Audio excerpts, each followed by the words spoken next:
Self ઇન્ટ્યુશનથી patient સાથે deal કરવાનું હોય છે. કોઈ બેઝિક પ્રિન્સિપલને જડતાપૂર્વક પકડી શકાય નહીં. કોઈ પેશન્ટ એવું આવ્યું તો એને અમે એમ થાય કે મેન્ટલી બહુ ડિસ્ટર્બન્સ છે એના માઇન્ડમાં અને આટલું બધું એક્સેપ્ટ નહીં કરી શકે, તો એને લંચ ટાઈમ ને ડિનર ટાઈમ બંને જમાડીને અમે એને હિલિંગ આપીએ. તો અહીંયા નથી આપતા, પણ ઘરે એને એમ કહીએ કે લંચ ટાઈમમાં તમે પાકેલું ભોજન લ્યો, સાંજે લ્યો, અને 20% ફેરફાર આવે પછી એની અંદર પોઝિટિવિટી આવે, કોન્ફિડન્સ આવે, પછી બપોરનું લંચ છોડાવીએ. તો કોઈ પ્રિન્સિપાલોને જડતાપૂર્વક કોઈ સાથે એપ્લાય કરવાના નથી કે અમારે આ NDS છે ને, એ NDS મતલબ કે કાચું જ ભોજન. જો વ્યક્તિ ભૂલથી પાકું ભોજન લે છે તો એ NDS નો ફોલોવર નથી. તો એ ખોટી એક માન્યતા છે આપણી. એ ફોલોવર નથી નહીં, એ પાપા પગલી કરે છે એ દિશા તરફ આગળ વધવાની. તો નહીં કે એને બોયકોટ કરીને હટાવી દેવાની જરૂર નથી. નહીતર આપણે એક ચુસ્ત અને રૂઢિવાદી વ્યક્તિ ગણાશું કે એક એક્સ્ટ્રા લેવલ ઉપર NDS કરીએ એને જ સાચો સાધક કહેવામાં આવે છે. એવું નથી. તમે જે વ્યક્તિને જ્યાં પડ્યો છે ત્યાંથી ઉપાડીને લિફ્ટ કરો છો એ જ મહત્વની વસ્તુ છે.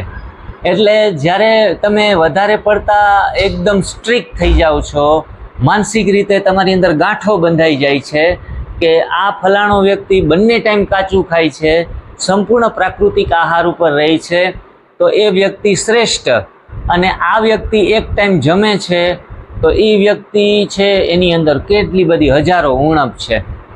બની શકે ઘણી વખત આપણે સમાજમાં જોઈએ છે કે જે વ્યક્તિ દારૂ નથી પીતો, સિગારેટ નથી પીતો, અને એ વ્યક્તિ કંજૂસ હોઈ શકે, લોભી હોઈ શકે, સમાજની સાથે ચીટિંગ કરતો હોય એવો હોઈ શકે છે.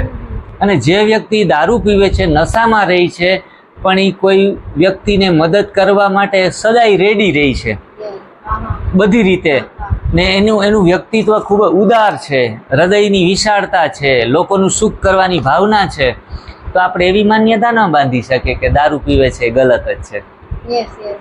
નો ડાઉટ કે દારૂ પીવો એ ગલત વસ્તુ છે, કારણ કે નશો છે ને, જ્યાં સુધી આપણને મેડિટેશનનો નથી, રિયલ રિલેશનનો નશો કે જ્યાંથી સુખ મળવું જોઈએ ત્યાં નથી, તો એ ખામીને ભરવા માટે વ્યક્તિ છે વ્યસન તરફ દોરાય છે, અને કાંઈક અંશે 5-10 મિનિટ કે કલાક પૂરતું એ નશામાં રહીને પોતાની જાતને ખુશી આપવાનો પ્રયાસ કરે છે.